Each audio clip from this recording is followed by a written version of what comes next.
El origen pagano de la Navidad.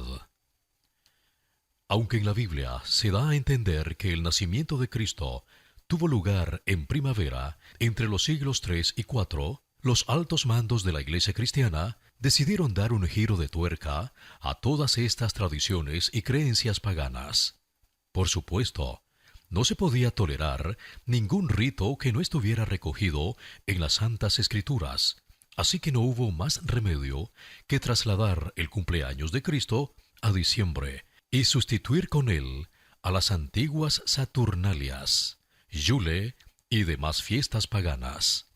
De esta manera, la Iglesia absorbió las tradiciones paganas y las modificó a su antojo. Así, el nacimiento pasó a ser la excusa perfecta de todas estas celebraciones. El portal de Belén se convirtió en el escenario principal más reconocible para el pueblo, un pesebre. Los regalos de los Reyes Magos sustituyeron al desvergonzado druida vestido indecorosamente con hojas del bosque, y los banquetes se centraron en el sacrificio del Cordero, símbolo de la expiación de los pecados. Veamos un poco de estos orígenes paganos de la Navidad.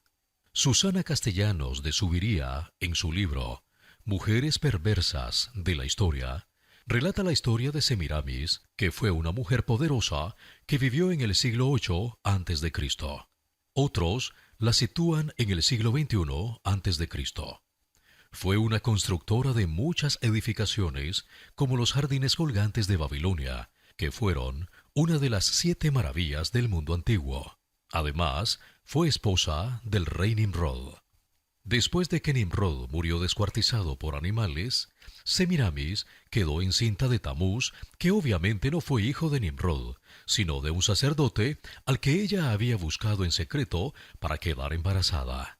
Tamuz nació un 25 de diciembre y la reina decía que ese niño era el resultado de la reencarnación de Nimrod en su ser.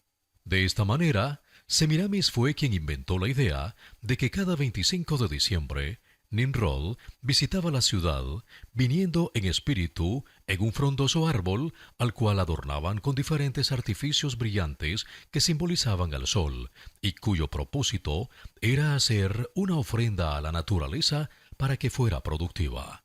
Si saltamos en el tiempo al siglo VIII después de Cristo, encontramos al poeta romano Ovidio escribiendo sus Metamorfosis, una colección de relatos que recogen los complejos del mundo griego y romano, de los romances de los dioses y de las necesidades mortales. En este libro se encuentra una historia dedicada a Faetón, hijo de Helios, es decir, el sol, que en ese momento es la conjunción del antiguo Apolo con Febo y sus mundanas aspiraciones. La historia de Faetón ejemplifica el idílico romance entre el sol y el hombre, tanto que los romanos hacían las fiestas más importantes del año en su honor.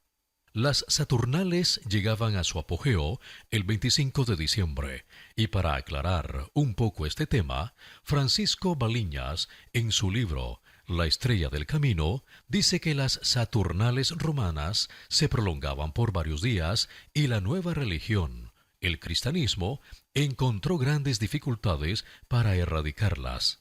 Eran días de asueto y banquetes públicos gratuitos, se intercambiaban regalos y se aliviaba del trabajo duro y pesado a los trabajadores, campesinos y esclavos. Las Saturnalias son famosas hoy en día por ser unas fiestas dedicadas al desenfreno, la diversión e incluso a la locura. Bastante parecido a lo que vivimos hoy en día, pero no tenía nada que ver con el cristianismo. Según William Tighe, en su libro Fechando la Navidad, algunas iglesias del Estado del Imperio Romano comenzaron a adoptar la práctica de celebrar el 25 de diciembre como el nacimiento de Jesús. En Constantinopla se comenzó a celebrar el 25 de diciembre en el año 380 después de Cristo. En Antioquía, en el año 386 después de Cristo, en Alejandría, en 432 y en Jerusalén, un siglo después, en el 532. Fue el Papa Julio I, en el año 350 después de Cristo, quien resolvió tomar el 25 de diciembre para marcar el nacimiento de Cristo, la nueva luz, en lugar del 6 de enero, fecha de la Epifanía, pues así se facilitaba que los romanos se acercaran a Cristo, dando un nuevo sentido a sus celebraciones paganas. El pastor uruguayo Alex Donnelly afirma que la forma de la Navidad actual comenzó a celebrarse en el siglo XIX. Para ese entonces se retomó la costumbre del árbol de Navidad alemán, que a su vez recuerda el usado por Semiramis, cuya popularidad invadió Europa hasta llegar a los Estados Unidos.